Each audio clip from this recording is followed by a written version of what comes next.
it's Rudy Jalapeno here for 5 minutes or less, and I'm here to give my quick review of Valerian, City of 1,000 Planets. And my consensus is, didn't like it. Now, the writer and director of Valerian is a guy named Luc Besson.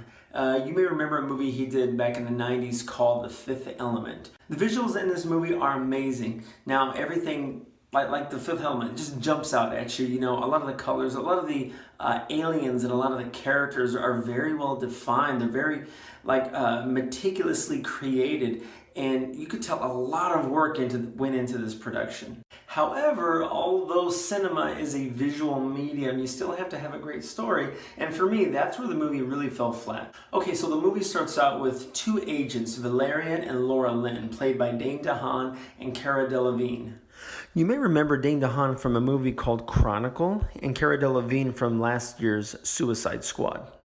But the big thing about casting two people in a movie is they have to have chemistry, and I did not feel any chemistry between these two characters. They're supposed to have a kind of a romance in the movie, and I just wasn't buying it. So because the characters didn't click, I just couldn't really attach myself emotionally to their relationship, and that's one of the things that the movie really tries to push on you.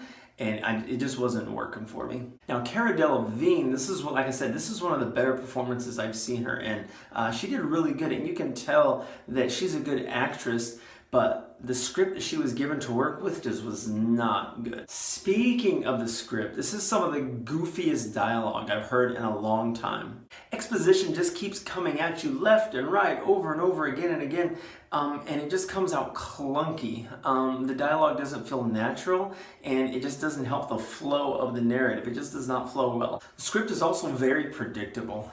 Within the first 5 or 10 minutes of the movie, I can see a lot of the things that were going to be happening later on. If you've seen any of the trailers, you know that Rihanna's in the movie. Don't know why Rihanna's in the movie, but Rihanna's in the movie. Rihanna's character in the movie was really underused and could have benefited from a much better script. I won't ruin for you the part that she plays in the movie, but it almost feels like her character was more so of a gimmick than anything.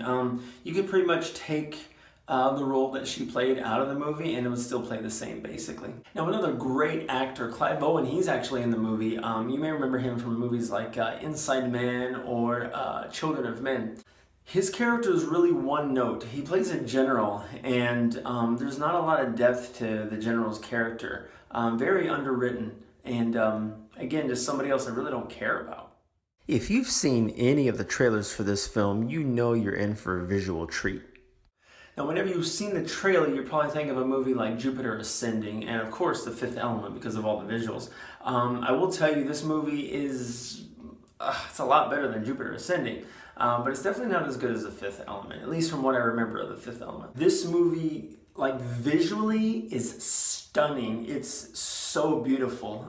If you're big on visuals and if you're big on, colors and art and special effects, heck, go see the movie just for that. Okay, so just kind of wrapping things up here. Valerian is a space adventure that needs more adventure. The movie itself is over 2 hours long, and after about the second act, it starts to drag a little. The movie jumps around way too much. The flow and the narrative are just very disconnected. There's a lot of starting and stopping. So maybe with a little bit of editing, maybe a few story elements taken out, a few characters kind of beefed up a little bit, tighten the screws on the ship, and Valeria might be a little bit better. But personally for me, just didn't make the mark. So I give Valerian 2.5 out of 5 stars. Again, it's not as bad as Jupiter Ascending or Transformers, but if you've only got $10 and you want to see a movie this weekend, I would probably skip on Valerian. So that's it for this week's 5 minutes or less. Follow me on Twitter, Snapchat, Facebook, Instagram, and all that, and I'll see you later.